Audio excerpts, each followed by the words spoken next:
అందరికీ నమస్కారం. వైకుంఠ ఏకాదశి రోజు ఇలా చేస్తే జన్మజన్మల పాపాలు నశించిపోతాయి. మార్గశిర మాసం శుక్లపక్షంలో వచ్చే ఏకాదశిని సర్వ ఏకాదశి, వైకుంఠ ఏకాదశి, ముక్కోటి ఏకాదశి అంటారు. పుణ్యతిథి కావడం వల్ల దీన్ని మోక్షద ఏకాదశిగా కూడా పిలుస్తారు. ఇది సూర్యుడు దక్షిణాయనం నుంచి ఉత్తరాయణంలోకి ప్రవేశించడానికి ముందు వచ్చే ఏకాదశి. మహావిష్ణువు గరుడ వాహనుడై ముక్కోటి దేవతలతో కలిసి భూలోకానికి దిగివచ్చి భక్తులకు దర్శనమిస్తారు. అందుకే దీనిని ముక్కోటి ఏకాదశి అనే పేరు వచ్చినట్లు అష్టాదశ పురాణాలు పేర్కొంటున్నాయి. ఈ ఏడాది వైకుంఠ ఏకాదశి ఎప్పుడు వచ్చిందంటే డిసెంబర్ 22 శుక్రవారం ఉదయం 9:39 తర్వాత ఏకాదశి తిథి ప్రారంభమవుతుంది. 23 శనివారం ఉదయం 7:56 పూర్తవుతుంది. అయితే సూర్యోదయంలో ఏకాదశి తిథి ఉన్న రోజునే లెక్కలోకి తీసుకుంటారు కాబట్టి 23వ తేదీనే ఏకాదశి పర్వదినంగా జరుపుకుంటారు. ఆ రోజున తెల్లవారుజామునే ఏకాదశి గడియలు దాటకముందే ఉత్తర ద్వార దర్శనం చేసుకోవడం మంచిదని పండితులు చెప్తున్నారు. వైకుంఠ ఏకాదశి రోజున శ్రీ మహావిష్ణువును ఉత్తర ద్వారం నుంచి దర్శించుకోవాలని చాలామంది ఆరాటపడుతూ ఉంటారు. వైకుంఠం తలుపులు తెరుచుకునే ఈ పర్వదినాన శ్రీహరి ముక్కోటి దేవతలతో భూలోకానికి వచ్చి భక్తులకు దర్శనమిస్తాడు.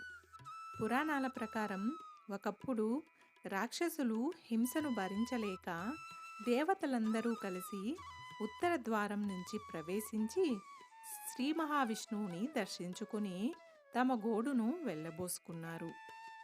అప్పుడు శ్రీ మహావిష్ణువు అనుగ్రహించి రాక్షసుల బాధల నుంచి విముక్తి కలిగించాడు.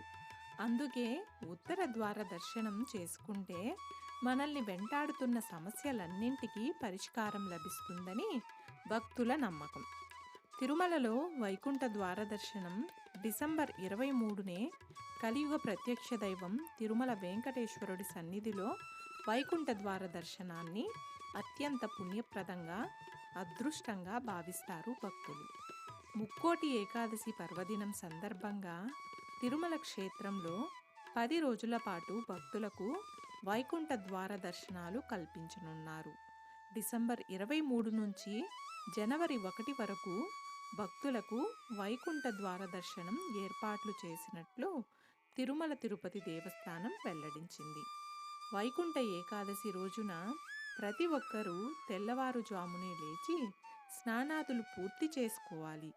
ఉపవాస వ్రతం ప్రారంభించి ఇంట్లోని పూజా మందిరంలో విష్ణుమూర్తి ఫోటో లేదా విగ్రహం ఎదుట నెయ్యి దీపం వెలిగించి ధ్యానం చేయాలి. తర్వాత వైష్ణవ ఆలయాలను దర్శించాలి. ముఖ్యంగా మహావిష్ణువును ఉత్తర ద్వార దర్శనం దర్శించుకుంటే ఆయన అనుగ్రహంతో పాటు శుభాలు కలుగుతాయి.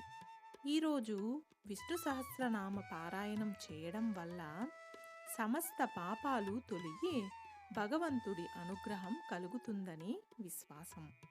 ఈరోజు ఉపవాసం ఉండి ఎవరైతే మహావిష్ణువును ఆరాధిస్తారో, ఉత్తర ద్వార దర్శనం చేసుకుని విష్ణు సహస్రనామ పారాయణం చేస్తారో వారికి దైవానుగ్రహం కలిగి మోక్షానికి మార్గం సిద్ధిస్తుందట. చూశారు కదండి. ఈ వీడియో మీకు నచ్చినట్లయితే ఒక్క లైక్ చేసి నా ఛానల్ని సపోర్ట్ చేయండి. ఇంకా మరెన్నో ఇంట్రెస్టింగ్ వీడియోస్ కోసం నా ఛానల్ని సబ్స్క్రైబ్ చేయండి. Thanks for watching.